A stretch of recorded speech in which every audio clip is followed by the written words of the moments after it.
ye. Mais la souka va faire ça gagner nini raison. Lobi babenga qui est Basebo. Babengi ye Pantin. Babengi yo Rororo. Mais le loba comme benga yo Fatibe.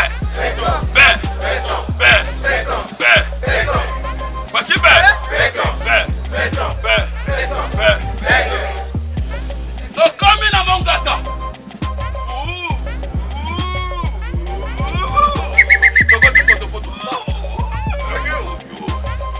Donc comme il a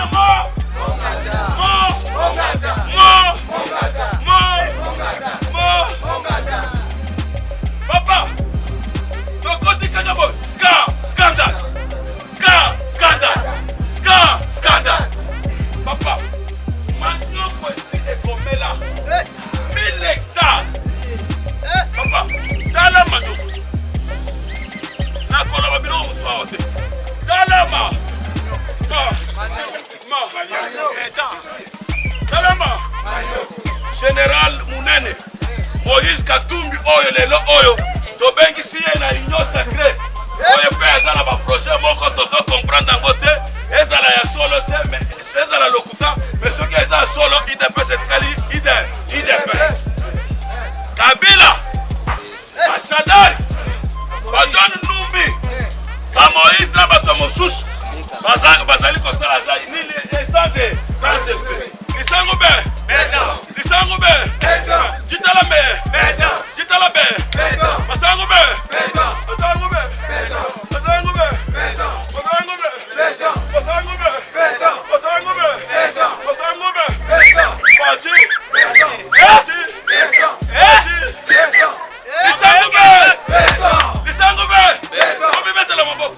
De 4 bateaux de pêche qui sont en train d'être déployés pour une pêche industrielle sur le fleuve Congo, le fleuve Ubangi, le lac Kivu et le lac Tanganyika. IDPS viva! Viva! 5e action, la fin de la coalition FCC tâche. Il n'y aura pas d'élection sans recensement. Il n'y aura pas d'élection sans recensement. Macadam ya Bukangalos avant Okota. Wana ti Kokota esika Bukangalos eza 45 km. Donc comme wana bato badolo bake Fachazo sala musala te tika.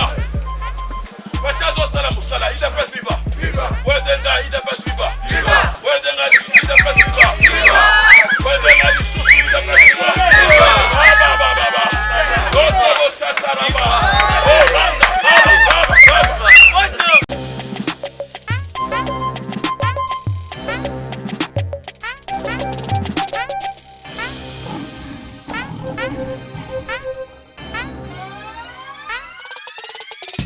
Sera nous le sang sans effet. C'est-à-dire que ma plan Nyonso, Kabila, Ashadari, Badon Numbi, Ba Moïse na bato mosusu, bazali kosala za ni essence sans effet.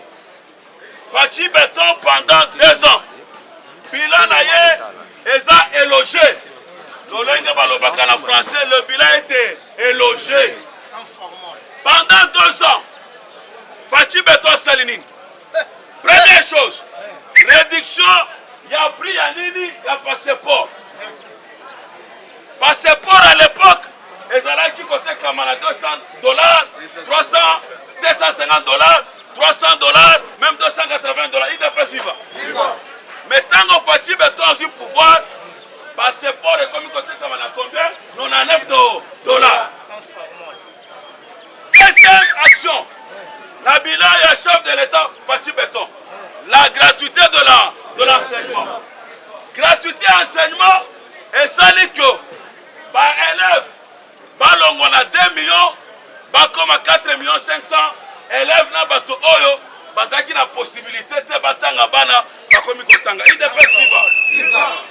Troisième action, la réhabilitation et la construction des routes secondaires telles que Kulumba, avenue de la Paix, avenue Elengesa. IDPS viva.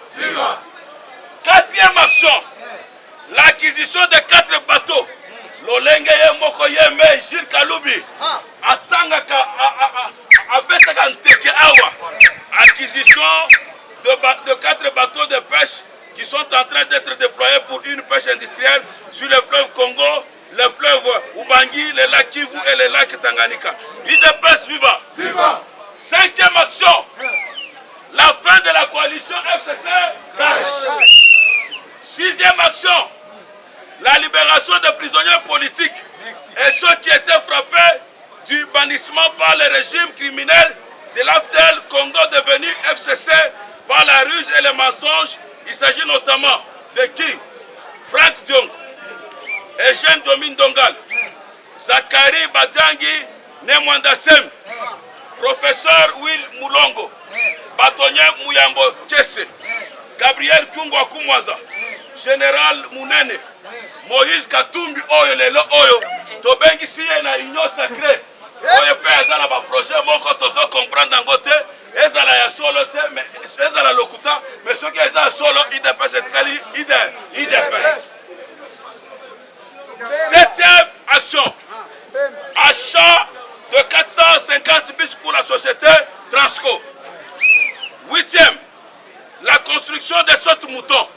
Les lobes à sautes moutons, oh babundi ça qui en a pas habitant Kamer. Oh Kamer à Kimbongo, à détourner Kimbongo. Les lobes à la 20 ans de prison ferme. IDPS viva. IDPS viva. Les lobes à sautes de moutons, oh batongé par Fachi Béton, batwa ba mariage, ba comme au Kendekuna, bazoka na banini, ba photo. Mais lobby, ba finga qui Fachi Béton. Moi l'ensemble, ba finga kaka ye. Mais la souka ba pesa ka ye nini raison. Lobby ba benga ki ye, ba sebo. Ba bengi ye, pantin. Ba bengi yo, rororo. Mais le lobe comme benga ye Fachi Béton. Fachi Béton.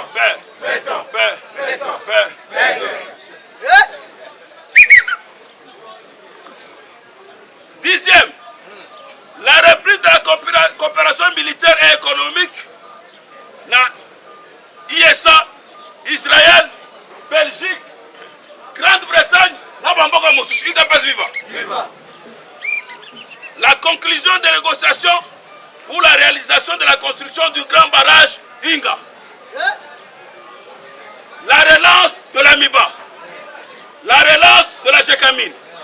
La construction des écoles dans les camps militaires.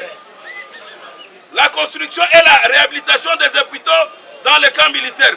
Kankokolo, Kanchachi. La fuite sans avoir tiré un seul coup de feu de l'autorité morale du régime criminel de l'AFDEL, devenu FCC par la ruse et les mensonges de mercenaires étrangers dénommés Joseph Kabila, né Hippolyte Kanam. Déboulonnement d'un système politique décadent et pervers qui s'appuyait sur le mercenaire étranger qui était honoré comme une autorité morale satanique et un veau d'or alors qu'il n'était qu'un vaurien. IDPS viva. IDPS viva. Baouti ko relancer SNCC. Basombi ba locomotive ya sika. O bazobenga yango Jamabe. Béton. Jamabe. Béton. Jamabe. Béton. Oto bosiliki.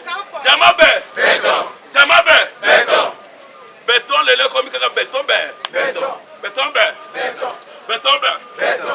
Béton be. Béton. Béton be. Béton. Béton be. Béton. Béton be. Béton. Béton be. Béton. Béton be. Béton.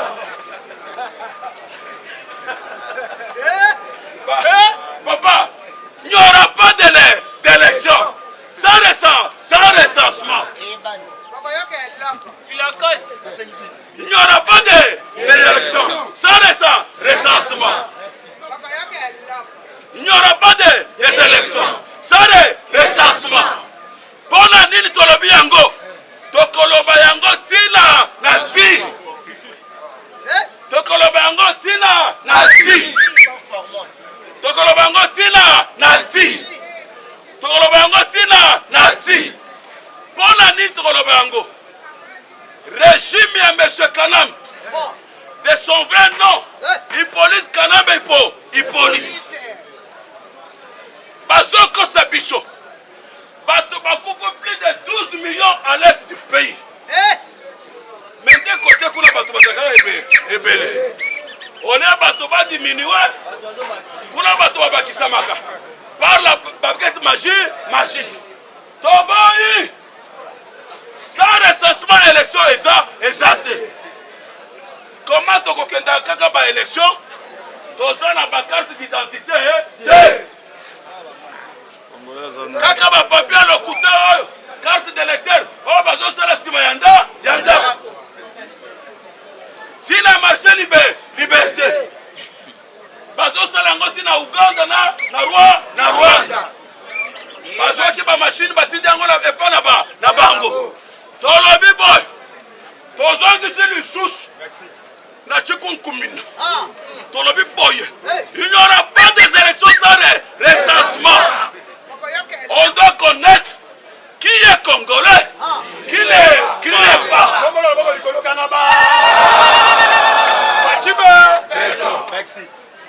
Nous répétons encore, il n'y aura pas des élections sans recensement. On doit connaître qui est congolais, qui n'est pas. Et avant qu'il y ait des élections, après le recensement, Tolobi Boy ne sera candidat président de la République. C'est lui qui est de père congolais et de mère congolais. Notre champion est de père congolais, de mère congolais. Fatih Beton est de père congolais et de mère congolais. Toyebi pas na bango. Toyebi papa na ye. Toyebi mama na ye. Toyebi bandeko na bango. Toyebi ba collègue na ya classe. Tobete la Fatih maboko yanko. Tobete la Fatih maboko yanko.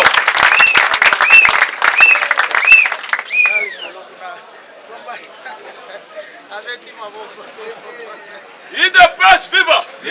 Nous parlons des choses sérieuses. Parce que tu as habité le nombre exact des électeurs. Kabila Banda qui koko sabiso na baseni na ye. Il faut que tu aies le nombre exact des Congolais. Biso toza prêt. Biso ba Congolais. Kotambola. Ti recensement et Kosalem. Soit que le recensement est limité, l'élection payée est exemptée. Et d'ailleurs, tu l'as vu, Bisso il dépasse. Na champion na Bisso. Na aigle na Bisso Fatih Béton.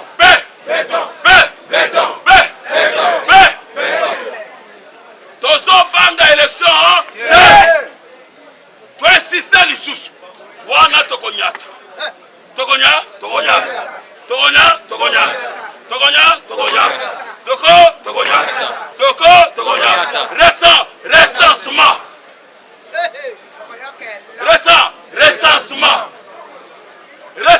Recensement. Ceux qui ont rêvé, le col à Baba Tchunga Sala qui interview. Alors, il y a 2023. Élection des Saint-Jagamboka. Élection des Saint-Jagamboka. Élection des Saint-Jagamboka. Peuple congolais a besoin. Fatia Sala Moussala. Fatia Sala Moussala. Touti na Bukanga Lonso. La kati d'abord makambo ya bilan. Pour la chité na lobela makambo nini Bukanga Lonso. Bande Kobotik. Bukanga Lonso. Un espace de plus de 84 000 hectares. Oh, à l'époque, il y a M. Matata Mpogno. Alingaki Pogno mingi. Alingaki Pogno mingi. C'est pour que tu combo ya mapo. Ya Matata Po. Alingaki Pogno. C'est pour qu'il y ait mingi.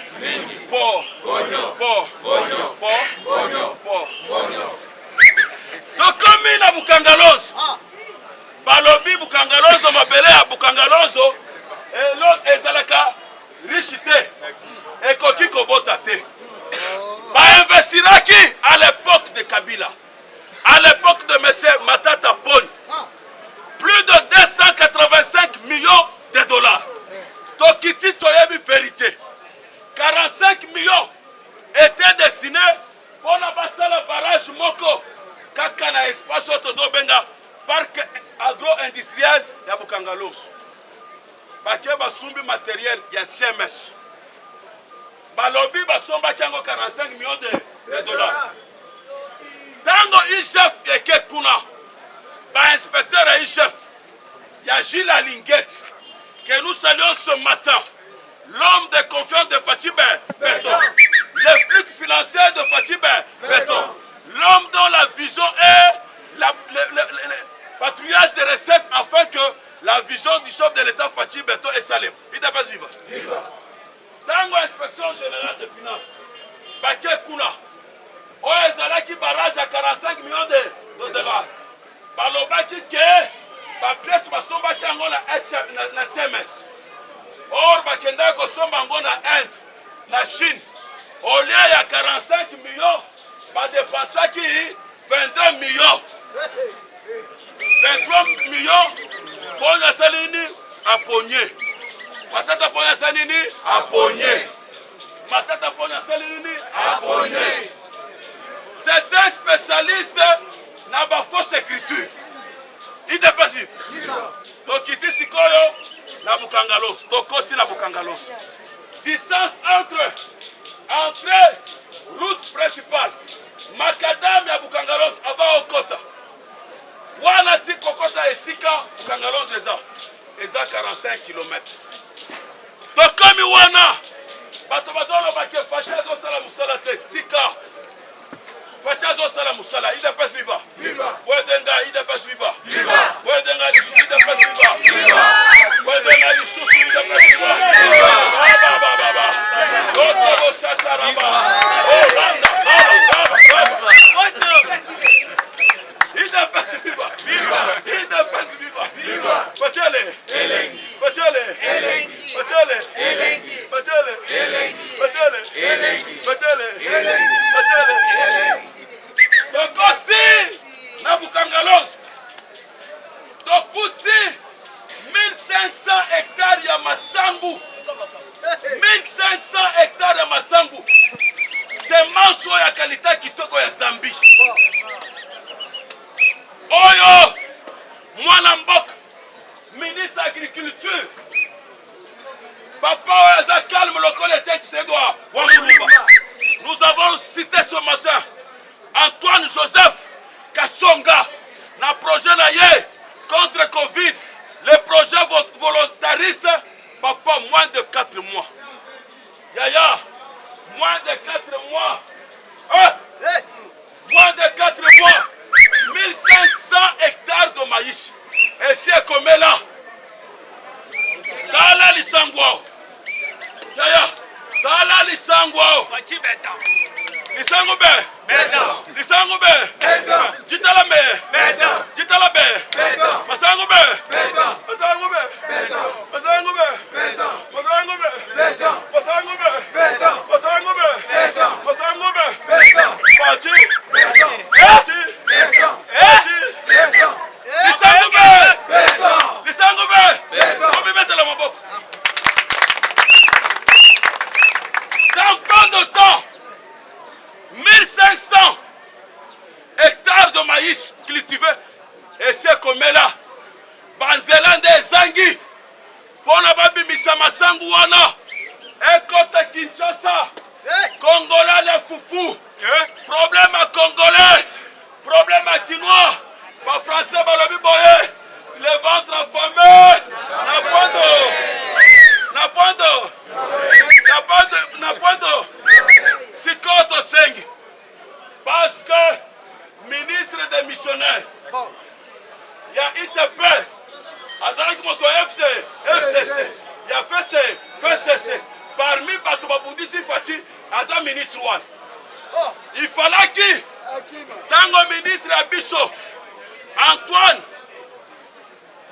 José Katsonga azolona ba masangu yazo tonga banini banzela nambongo oyo bapesaka à l'époque na 285 millions de dollars pona batonga banzela ya Bukangalonzo matata ponya sani aponyo ya yango aponyo ya yango tolongo wana kaka na Bukangalonzo ezala ba industrie ba minoterie o bazali ko transformer bazala ba machine moko boy papa sophistiqué moderne ba machine wana papa d'abord tomati na Land Cruiser pona to tambola to mona ba masangu wana papa to sali na Land Cruiser masangu wana baloni komina Kinshasa komina Gombe ya Lingwala ya Barumbu nandambu moko alimete to sali 2 heures du temps 2 heures du temps na Land Cruiser pona to contourner kaka espace au baloni nini masangu Fatibe Fatibe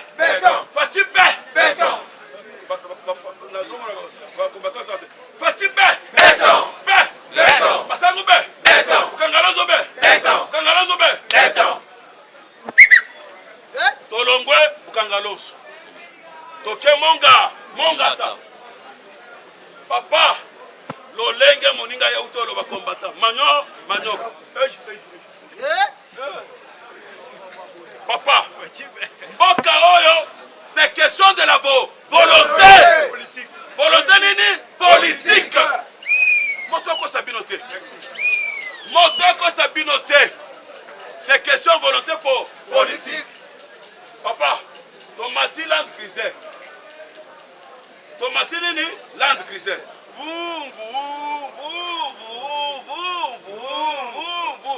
papa mongata banzela pe ya mongata mabe bakasi IDPS vive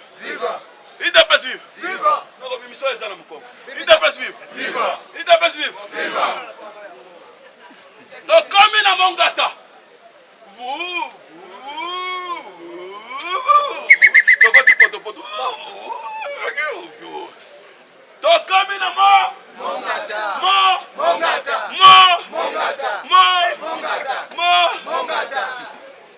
papa tokoti kaka boy scandale papa manyoko esi ekomela 1000 hectares papa tala manyoko nakoloba biloko mosusu te tala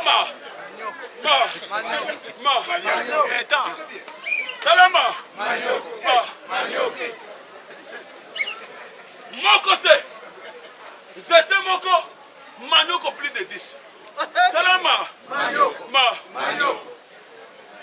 papa tokoti na bilanga natali bona lobi scandale papa kuna basi basali industrie binoterie ezo transformer ngo sur place siko biloko wana cher parlementaire debout ya sans formol les grands héros parce que ba héros ya IDPS ils sont parlementaires de debout IDPS viva masan manyoko nyoso wana papa ekobima ndengeni ekokoma na centre ville ndengeni soki masango ebimite soki manyoko ebimite ekopola ça sera un travail fait tosengi mokonzi ya mboka biso tozali bacommunicateur na ye les communicateurs du chef de l'état asala mwa tour na Bukangalonzo musala esalemi IDPS viva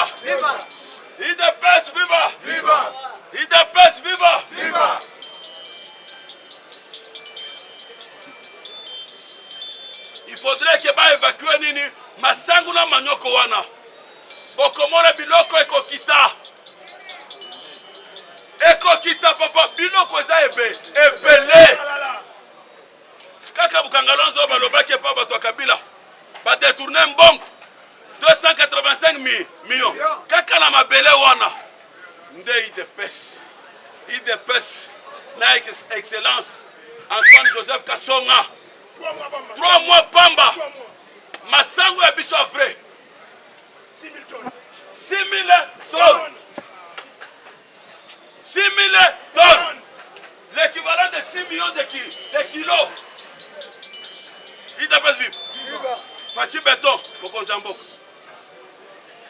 tozo senga yo sala mwa tour na Bukangalonzo yebisa ba ministre nyonso asala a jouer partition na ye mboka o eza paradis terrestre pona lelo j'ai dit je vous remercie zamba pambola bino numéro de téléphone ngai plus 243 82 95 15 365 plus 243 82 95 15 365 J.C. Mwamba, je vous aime, que Dieu nous bénisse.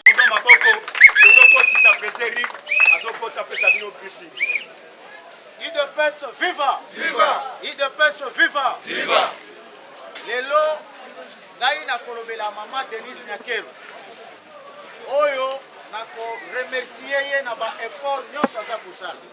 Parce que tokoki koloba mpona Fajite sans que toloba mpona mama Denise Nyakeru. Boete? Oui. Maman Denise, merci na ba geste nyonso oza kosala. Parce que tolandelaka yango. Okendaka na école Shaumba. Omonaka mwana ya mwasi oyo ayembisa mpe ilaka olaka mwana wana okokisa yango. Esala ngai sai na motema. Mama Denise Nyakeru. Namoni mwana mwasi oyo abotaki bajimo soudé na loja abelelaki azangaki moto akosunga ye me yo obengisaki ye awa tozoloba babebe wana baza deja évacue na Belgique mpona basala bango opération namonaki yo kokanisa baartiste musicien na biso oyo bazalaki à chaque fois basalaka baexploit makambo minene mekufa na bango nsima ezalaka soni ya république eyo olongoli bango soni ozwi bango na prise en charge na hôpital soki babeli naye komona oyo lisusu koyamba mwana mwasi oyo dessinateur oyo azaki kodesine yo naye komona oyo lisusu oye kokanisa mwana mwasi oyo asalaka na italiema bato bazaki kokanisa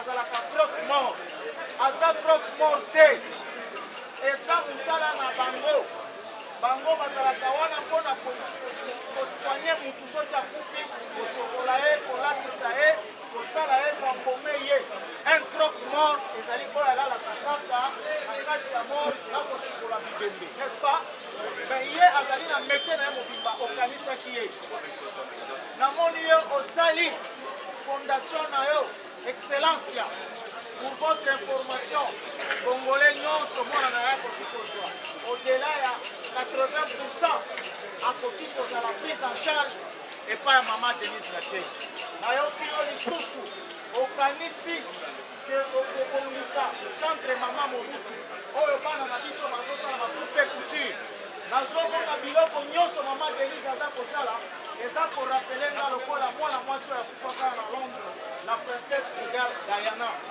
epuis ozolanda likolo ya mama Marie Antoinette makambo na yo kosala oza koforce te par rapport ya bamisusu tokomi komona bango bambeyambeya makambo ngenge basombaka te makambo na yo ozosala yango mpe ozosala yango na ndenge ya bomoto bamisusu bazoluka bamona bango mais oyo osali topesi yo merci kotika te nyonso eza na vision ya chef de l'état première conseillere na ye eza mama Denise Nyakeru kobeteli maboko makasi mpona lelo kosuki awa tozoclôturer en tout cas tolobaka ntango nyonso tu boye bato bazocomprendre te ndenge tozocombattre nde tozokenda mboka na biso tolobaki fo kocomprendre politique oyo tozomene na kati ya mboka na biso fo koyeba ke no bakoka jambe eza trop na kati ya bato oyo criminel au sommet de l'état et puis na kata bato oyo baza toujours étranger na kata mboka na biso yango tozoloba pour comprendre musala ndenge tozosala Fatou Beto aza na mutu te oyo azosunga ye et puis le plus il est garant de la nation ce qu'on comprend dans la réalité des choses na makambo tozokende nango Fatou Beto il travaille seul azotravaille bon pour la nini bango bazocomprendre mpe bango bazoyeba ke non na minute oyo soki tozokende na élection papa omoni meme groupe ya Alexandre wana groupe ya Alexandre wana sont des mafieux eza cric kabal ya France eza na kati ya babelge mpe aza na kati groupe ya Alexandre wana na bato oyoyo basala bacrime makasi na kati afrique na biso yango ozocomprendre bato oyo bazoluka eloko nini bazoluka bapousse biso rapide toke na kati ya élection tosala élection mpo batia mafie na bango na kati ya Alexandre wana yango comprendre muku atombola mama Fatou Beto a mettre bango en garde akebisi bango groupe ekiri ya Alexandre wana eza na babelge eza na bafrançais eza na baboko arabe soko comprendre zowe apakati mwa na kati ya bakongo apakati mbangu mpona nini na kati ya bakongo naesa nino na fois passé nini zone rouge ezalaki na lac Tanganyika ntango nanga azotya badepute bagouverneur bayebaki le pourquoi balamba nzungu na kati ya lac Tanganyika bato batia zowe parce que zowe ndenge aza bongo azala mendere de pied ya kokotaka barebele na kati ya lac Tanganyika batumisa ese batumisa gouvernement na biso oyo eza déjà plan préparé banda kala na babokumese epe na banani na bagouverneur yango comprendre lelo oyo muku atombolo papa na ministre oyo toza boye double brassard Fatou Beto aza na méchant kosala te surtout ekiri ya Alexandre wana lokola ebandisi kotungisa biso yango ozo comprendre ke non faut totelemisa état de droit na biso état de droit na biso eza na bitumba trop mais omoi likambo ya John Numbi wana John Numbi aza coopéré na président Sambi na président Zibangwe même na badépute baza toujours na kati ya groupe ya Alexandre wana donc bango bazolinga te bouleversement ya kati ya gouvernement na biso oyo union sacrée sobi bayebi mpe bazocomprendre ke non politique oyo Fatou Beto azomema biso nango eza politique moko osakana te eza gord de virage eza virage ya suka oyo tozokende nango soki tomei kobebisa kaka gouvernement oyo ya union sacrée makambo nyonso esili ebebi tozomona bato oyo na quelque présent ya union ya afrique bazokombate Fatou mpo na bino bayebi keke non naesaki bino lobi awa Fatou Beto na 48 heures asilikaki mpona likambo etali gouvernement lobi na lobaki yango awa okeba te lobi fo donc filme fo elela lobi na dimanche Fatou Beto lokola apesi bango 5 baboya mbemba na mosi bambemba baza bato moko tokotya bango confiance te yango kompa na kati ya gouvernement oyo bazali te me batindi bapion wana mpe tokoyungula ata tozosala na bango na union sacrée tokoyungula bango na quelques mois bakoya na bapiège bakoya na quelques bamakambo na bango na mabe mpona kofrene union papa union sacrée oyo soki omeka kofrene yango okufi ya désordre eza boye te soki omeka kofrene kasi union sacrée oyo okokufa désordre okodaye nazo comprendre bala mokonzi ya mboka cette fois-ci lokola yo moko a préparé gouvernement oyo ya union sacrée mpona kimia makasi ekota na kati ya gouvernement yango omoni ke fo tosala makasi biso moko peuple congolais fo tobunda na makambo etali élection makambo etali élection président tabunda nango te c'est le peuple président nana travaille te alobaki olobi na message nana travaille te naza na récompense oyo na kopesa peuple congolais na travail et puis na mérite au peuple congolais atiaka na kati ya place oyo mais il y a des coques à jambe yango somona baétranger oyo naesaki bino na basili te baétranger oyo fo tokanga baétranger oyo en désordre talika motu ya ndumbu asali mais président apesi mitunwa na kati ya ministère ya justice 4 jours baluka twa linumbu epe azokoma déserteur na 80 soldats oyo akima na bango na kati ya SR na kati ya samedi ozokompa biloko wana mpona nini ke mpo badéshabille makasi gouvernement na biso oyo yango moni moko atombola mama Fatou Beto asage 5 généraux na kati ya SR kuna même déploiement ya basoldat Pentagone na bamindele bashikata baétats-unis bashikata baisraël baza déjà déploiement makasi na kati ya SR lac Tanganyika eza déjà cloué bloqué la résidence civile mutu moko te même ta bourgmestre même ata chef du village à cause de la société na kati ya lac Tanganyika parce que batrouvé beaucoup d'érable bakuti mabulu ya madiaba bakuti mabulu ya minduki bakuti baarme sophistiqué makasi ozoye bandoko préparé mpo basala coup d'état yango moni afanti ya président chinois ayesi biloko bazopréparé coup d'état na 5e mois papa bakondene na touche avant préparer coup d'état na minute oyo ntango kabila ezalaki relation na comité international mpo sala coup d'état na minute oyo toza boye afo sala coup d'état eza grand décideur bagrand décideur il faut badécider mais tous les grands décideurs baza pour faci bato yo sikoya kosala coup d'état yango so comprendre bato oyo batali ya côté bacomprendre te babia nord faci aza kaka beton tozala apese nde tolobaka ntango mosusu gouvernement oyo tozokende yango d'ici mpe lundi tokoyoka fume blanche eke sopa na kati ya mboka na biso bato bakosepela makambo eza bien biloko eza ebele oyo tozosetrouva na kati ya union sacré mais lokola bakoka jambe ezali lokola bato ya mitema mabe bazali bazolinga basala bamakambo mabe bakokoka biso te yango comprendre changement ya nyonso même ya police même ya quelques services de renseignement même ya aner il faut tosalaka na quelques temps oyo tozala na kati ya union sacré yango ozomane tozokende na bango ke zala apaisé soit calme nous sommes dans la bête na nzela malamu tokoyoka union sacrée eloko nioka epesa biso bumaneke epesa biso mais toujours recensement comme si chef de l'état biso fo tosala nini propagande ya recensement il faut tokende na recensement nalobaka ntango nyonso tokowela élection te élection tokowela yango te élection na badésordre na banzala na makambo mabe oyo fo tokende na recensement toyeba recensement malamu na recensement mabe tosala recensement banda 1964 oyo mobutu azalaki sikoyo tosala eloko ti mpona lelo na suki na ngai wa